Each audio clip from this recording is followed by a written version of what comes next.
को यज्ञ कहा गया और पंच महायज्ञों की चर्चाएं हमारे ऋषियों ने की है।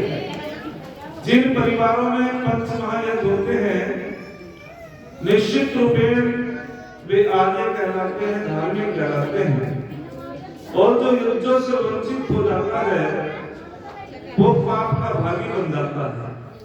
योगीराज श्री कृष्ण महाराज जी भी कहते हैं कि सुनो, जो देवताओं का भाग देवताओं को नहीं देता और वो स्वयं अकेला खाता है वो पाप का खाता है। अग्नि वे देवाना मुखम, अग्नि समस्त देवताओं का मुख है।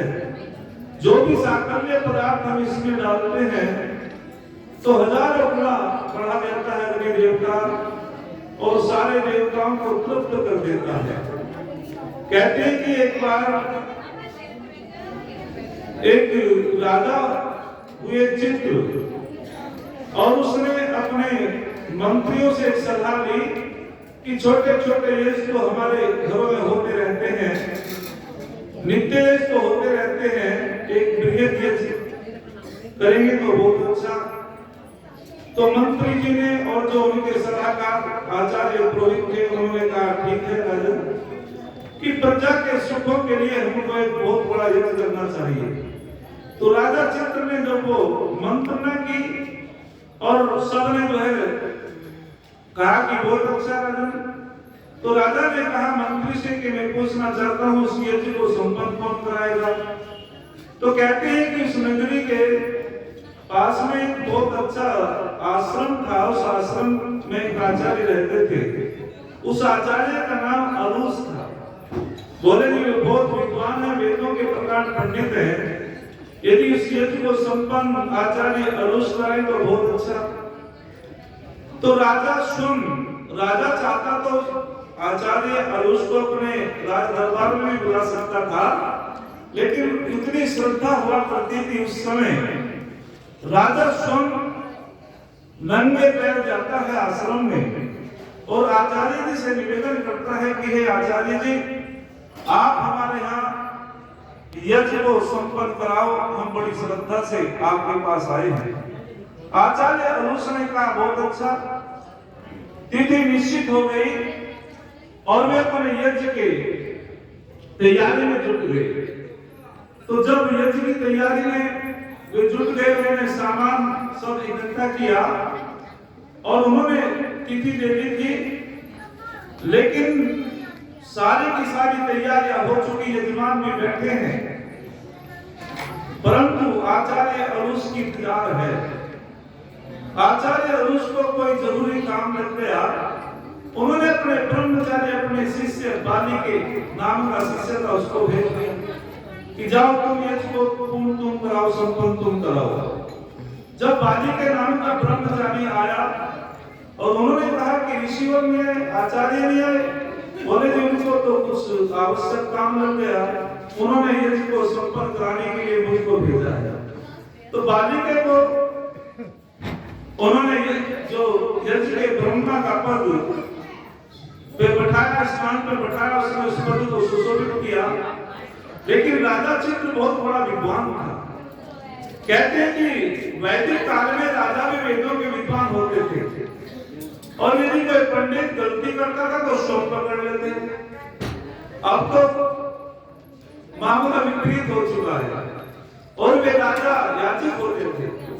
तो राजा चित्र ने दोनों हाथ जोड़ करके खड़े हुए और राजा चित्र ने कहा कि हे ब्रह्मचारी जी, मैं आपसे निवेदन करना चाहता हूँ, आपसे पूछना चाहता हूँ कि यज्ञ किसमें प्रतिष्ठित है। और बाली का ब्रह्म जो बाली के नाम का ब्रह्मचारी था उसने कि मैं वो नहीं जानता, राजन मुझे तो नहीं पता। बोले आपने यज्ञ के ब्रह्मा के पद को फिर सुशोभित कैसे किया जब यज्ञ के विषय में तुम नहीं जानते। बुरा उसने भी नहीं माना और वो वहां से तुरंत उठा और अपने गुरुजी के पास चला गया। आचार्य अलूस ने कहा क्या यज्ञ संपन्न करा के आ गए इतनी जल्दी?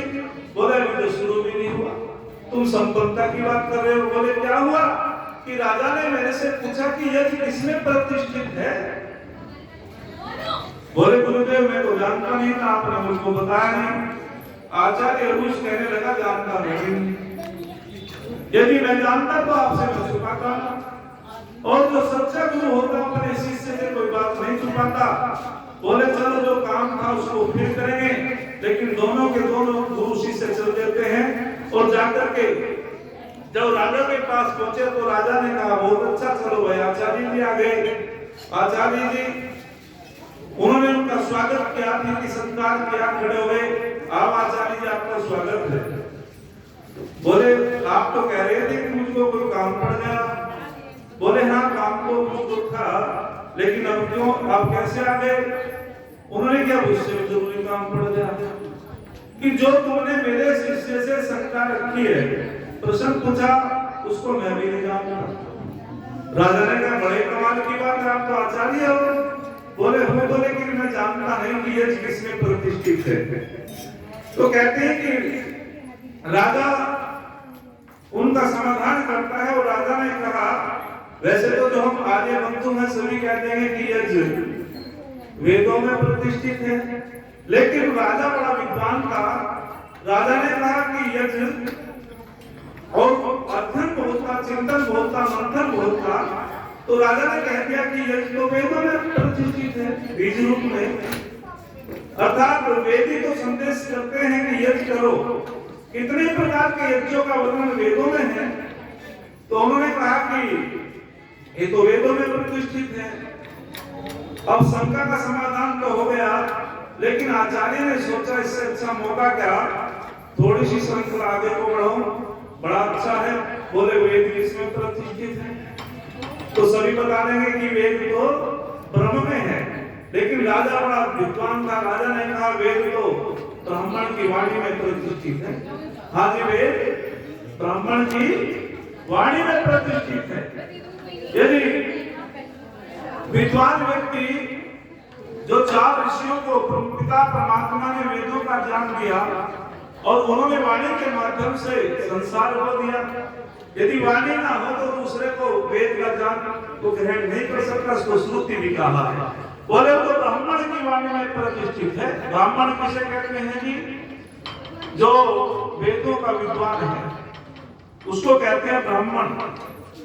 फिर राजा ने कहा कि इसको फंसाना पड़ेगा। आचार्य ने कहा राजा को फंसाना पड़ेगा, ये तो छोटे शब्दों में और बहुत थोड़ा उत्तर दे रहा है। उन्होंने कहा तो बताओ वाणी किसमें प्रतिष्ठित है? बोले वाणी तो जो है मन में प्रतिष्ठित है। जैसा मन मंथन करता है, चिंतन करता है, वाणी वैसा ही तो बोलती है। बोले मन में है। उन्होंने फिर कहा तो यूं बताओ मन किसमें प्रतिष्ठित है? बोले मन, आपने सुना होगा हमारे जो बुजुर्ग लोग हैं वे आज भी कहते हैं कि जैसा खाए अन्न वैसा हो जाता है मन। वे फिलोसफर नहीं थे, दार्शनिक नहीं थे, लेकिन कितनी ऊंची बात कि जैसा व्यक्ति अन्न खाता है, अन्न का सूक्ष्म भाग ही मन बनता है। तो जैसा अन्न खाता है वैसे उसका मन बन जाता है। और अन्न सात्विक, यदि हम सात्विक भोजन करते हैं, ये जो जीवन है 3 स्तंभों पे टिका हुआ है। आहार, निद्रा, ब्रह्मचर्य। जिसका आहार शुद्ध नहीं होगा वो ब्रह्मचर्य का पालन नहीं कर सकता, और वो ब्रह्मचर्य का पालन नहीं करेगा उसको ठीक प्रकार से नींद नहीं आ सकती, वो स्वाद उसका खराब हो जाएगा, गड़बड़ हो जाएगा। तो 3 स्तंभों पे टिका हुआ है मानव जीवन। उसका सात्विक भोजन भी होना चाहिए, ब्रह्मचर्य का पालन भी होना चाहिए, और उसको नींद भी ठीक आए तो निश्चित रूपेण वह स्वस्थ होता है, मन से भी स्वस्थ होता है, वो तन से भी स्वस्थ होता है, आत्मा से भी स्वस्थ होता है, बुद्धि से भी स्वस्थ होता है। और जिसका खान पीन बिगड़ गया, तामसिक भोजन करने वाले व्यक्ति के अंदर दया भाव नहीं होता, जो तामसिक भोजन करता है। तो उन्होंने कहा कि जो अन्न से मन बनता है, उन्होंने फिर आकर श्रृंखला बढ़ाई कि अन्न किसमें प्रतिष्ठित है? बोले अन्न जल में। जी अन्न जल में, अन्न तो जल में प्रतिष्ठित है, बिना जल के अन्न की उत्पत्ति नहीं हो सकती। फिर आचार्य ने कहा कि जल किसमें है? बोले जल तेज में, अग्नि में। जब व्यक्ति मेहनत करता है उसका शरीर गर्म हो जाता है तो पसीना निकलता है। जब भीषण गर्मी पड़ती है तो क्या कहते हैं कि वर्षा होने वाली है। बोले ये तो जो है अग्नि में है, तेज में है, प्रतिष्ठित है। उन्होंने कहा अच्छा ये बताओ कि अग्नि और तेज किसमें प्रतिष्ठित है? बोले आकाश में। ये आकाश में है। उन्होंने कहा कि आकाश किसमें है? तो ये कहते हैं कि ब्रह्म में, अर्थात हिरण्य गर्भ है। ये सारे लोग लोकांतर परमपिता परमात्मा के गर्भ में ही तो समाहित है। लेकिन उन्होंने फिर भी पूछा कि ये बताओ कि ये ब्रह्म किसमें प्रतिष्ठित है? तो राजा ने समाधान तो कर दिया था, राजा चित्र में। उन्होंने कहा ब्रह्म ब्राह्मण की वाणी में प्रतिष्ठित है और वाणी वर्तों में प्रतिष्ठित है ये, और वर्तों से वर्त यज्ञों में प्रतिष्ठित है। बोले वर्त किसे कहते हैं? कि जो यम नियम का पालन करता है, ये 10 महावर्त हैं। जो इनका पालन करता है, जो वर्ती होता है वह याजिक होता है, जो याजिक होता है वह वर्ती होता है। वर्त का अर्थ होता है कोई शिव संकल्प धारण करना। वर्त का मतलब भूखा मरना नहीं होता भाई। वर्त का मतलब होता है कोई प्रतिज्ञा धारण करना कि मैं वर्त लेता हूं कि मुझे प्रातः काल सायंकाल संध्या करनी है। मैं वर्त धारण करता हूं कि मुझे वेद का अध्ययन करना है। मैं वर्त धारण करता हूं ब्रह्मचर्य का पालन करना है। तो ये वर्त कहते हैं प्रतिज्ञा धारण करना, शिव संकल्प धारण करना, अच्छा संकल्प धारण करना वर्त कहलाता है। बोले जो वर्ती होता है वह याजिक होता है, और जो याजिक होता है वह वर्ती होता है। तो हमारे जीवन में वर्त होना चाहिए। बिना वर्त के व्यक्ति कोई भी कार्य संपन्न नहीं कर सकता। तो मैं अधिक समय न लेते हुए आपके बीच में थोड़ी सी बातें रखी। और वास्तविक यज्ञ तो संसार का श्रेष्ठतम कर्म है। जिसका जीवन याजिक होता है उसका यह लोक में सुधर जाता है, परलोक में सुधर जाता है। बड़ी श्रद्धा से इस परिवार ने यज्ञ को संपन्न किया। परमपिता परमात्मा से प्रार्थना करेंगे, हे प्रभु ये इस परिवार में सुख शांति हो, हम सब के घरों में सुख शांति हो, हम सब याजिक हो, हम सब वर्ती हो। क्योंकि हमारे ऋषि कहते हैं कि जब तक व्यक्ति के जीवन में यज्ञ नहीं होगा, और यज्ञ का मैंने पहले भी कहा कि समस्त शुभ कर्मों का नाम यज्ञ होता है। और ये तो बड़ी लंबी व्याख्या है, यज्ञों के ऊपर बहुत कितना भी समय कम पड़ जाएगा, इतनी विस्तृत व्याख्या है। लेकिन योगीराज श्री कृष्ण महाराज जी अर्जुन को बताते हैं कि यज्ञ में 5 बातों का ध्यान विशेष रखना चाहिए। कि जो 5 बातों का ध्यान नहीं रखता वो तामस यज्ञ हो जाता है। वे कहते हैं मंत्रहीनम विधिहीनम श्रद्धाहीनम दक्षिणाहीनम अनहीनम तामस यज्ञ है। जब भी यज्ञ करें तो मंत्रों के माध्यम से यज्ञ करें। याद रखना, यदि हम अग्नि में साकल्य पदार्थ डालते हैं तो मैं आपसे पूछना चाहता हूँ वातावरण शुद्ध होगा या नहीं होगा घी सामग्री से? मंत्र ना बोले तो बताओ, यदि मंत्र ना बोले वातावरण शुद्ध होगा या नहीं होगा? होगा। तो क्या अग्नि का गुण है पर यज्ञ नहीं होगा? यज्ञ तो मंत्रों से ही होता है। मंत्रों में तो भाव छुपा हुआ है। मंत्र तो बताते इसका अर्थ क्या है, इसका भाव क्या है जो हम कर रहे हैं। तो योगीराज श्री कृष्ण महाराज जी कहते हैं मंत्रहीनम, अर्थात जहां मंत्र नहीं बोले जाते। मैं भी पीछे 2-3 साल पहले गांव में चला गया बागपत में, शांति यज्ञ में लोग जो है मंत्र नहीं बोले, 3-4 पंडित थे। मैंने की सुहा करे, मैंने की योगीराज कृष्ण ने कहा कि मंत्रों से यज्ञ करो। बोले जी हम जो है मन में बोलते हैं, मन में नहीं वाणी से बोलो। तो मेरे कहने के पश्चात मंत्र तब भी नहीं बोला राधा जी, मंत्र तब भी नहीं बोले। रघुकुल रीत सदा चली आई, प्राण जाए तो वचन न जाए स्वाहा। मैंने कहा कौन सा मंत्र बोले? रामचंद्र मानस यज्ञ। अरे मैं कहा बोल तो राम ने भी वेद मंत्रों से यज्ञ किया था, इसकी मजाक उड़ा ली। ये बहुत श्रद्धा का विषय है। फिर कहा विधिहीनम, विधि से यज्ञ करो और श्रद्धा से यज्ञ करो। जो श्रद्धाहीन यज्ञ होता है वो तामस हो जाता है, दक्षिणाहीन यज्ञ होता है वो तामस यज्ञ हो जाता है। तो अधिक न बोलते हुए क्षण कह करके मैं अपनी वाणी को विराम देता हूँ, क्योंकि बहुत समय से बैठे हुए हैं। मैंने आचार्य जी के आदेश का पालन किया। अन्यथा प्रवचन का मौका नहीं था और परिस्थितियों को देख करके बोलना चाहिए।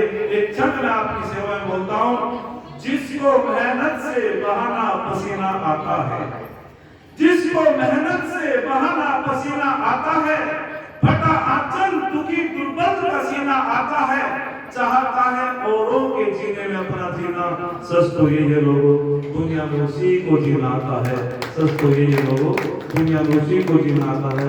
यदि ओम सम आप लोगों का धन्यवाद।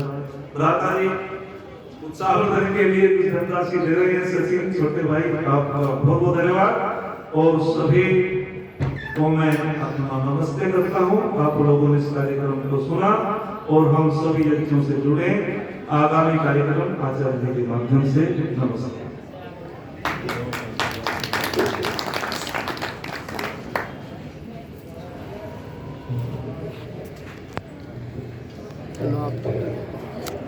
बहुत बहुत धन्यवाद।